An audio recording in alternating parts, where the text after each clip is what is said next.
આજની રેસીપી છે ગોભી ચીલી, જે એકદમ બહાર જેવું જ બનવાનું છે. તો એના માટે રેસીપી જોઈ લો. તો સૌથી પહેલાં એક વાસણની અંદર આપણે પાણીને ઉકળવા માટે રાખી દઈશું. ત્યારબાદ આ રીતના મોટા ટુકડા કરેલા ફ્લાવર એડ કરી, થોડું મીઠું એડ કરી અને 2 મિનિટ માટે ઉકાળી લઈશું. હવે ગેસની ફ્લેમ છે એને બંધ કરી આ રીતના આપણે બધા ફ્લાવર છે એને કાઢી લેવાના છે. હવે એક ખાંડણીની અંદર આદુ અને લસણ એડ કરી એની પેસ્ટ રેડી કરી લેવાની છે. ત્યારબાદ કોઈ પણ એક વાસણની અંદર આપણે અહીંયા 2 ચમચા જેટલો મેંદો, 2 ચમચા કોર્નફ્લોર, મીઠું, કાશ્મીરી મરચું પાવડર અને આદુ લસણની પેસ્ટ એડ કરી થોડું પાણી એડ કરતા જઈ એકદમ આ રીતના સ્મૂથ બેટર બનાવી લેવાનું છે. હવે એની અંદર આપણે ઉકાળેલી જે ફ્લાવર છે એ એડ કરી લઈશું અને એને આ રીતના સરસ રીતે કોટ કરી લેવાનું છે. હવે ગરમા ગરમ તેલની અંદર એને આપણે ગોલ્ડન કલર થાય ત્યાં સુધી એને આપણે ફ્રાય કરી લેવાનું છે. અહીંયા ગેસની ફ્લેમ મીડિયમ ટુ લો રાખવાની છે, એટલે ઉપરથી એકદમ ક્રિસ્પી એવા આપણે ફ્લાવર છે એ તળાઈ અને રેડી થઈ જાય. તો આ રીતના ગોલ્ડન કલર આવે ત્યારબાદ એને આપણે એક પ્લેટની અંદર કાઢી લઈશું. તો અહીંયા આપણા ફ્લાવર છે એ પણ એકદમ ક્રિસ્પી એવા ફ્રાય થઈ અને રેડી થઈ ગયા છે.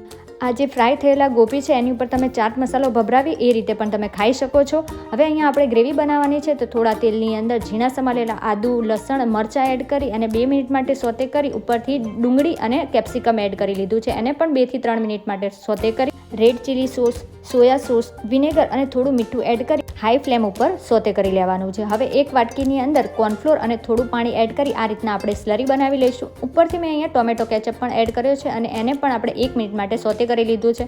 હવે કોર્નફ્લોરવાળું જે સ્લરી છે એને એડ કરતા જઈ આ રીતના આપણે ઘાટી થાય ત્યાં સુધી ચલાવી લેવાનું છે, એટલે કે સોસ જેવું બની જાય ત્યાં સુધી ચલાવી લેવાનું છે. હવે ફ્રાય કરેલી ગોભી એડ કરી અને સરસ રીતે મિક્સ કરી લેવાનું છે અને 2 મિનિટમાં જ આપણું ગોભી ચીલી છે એ રેડી થઈ જશે. અને ઉપરથી અહીંયા જે લીલી ડુંગળીનું ગ્રીન પાર્ટ અને તલથી ગાર્નિશ કરી લઈશું. તો રેડી છે આપણું બહાર મળે એવું ગોભી ચીલી. તો કેવી લાગી આજની રેસીપી? વિડીયો ગમે હોય તો લાઈક જરૂરથી કરજો.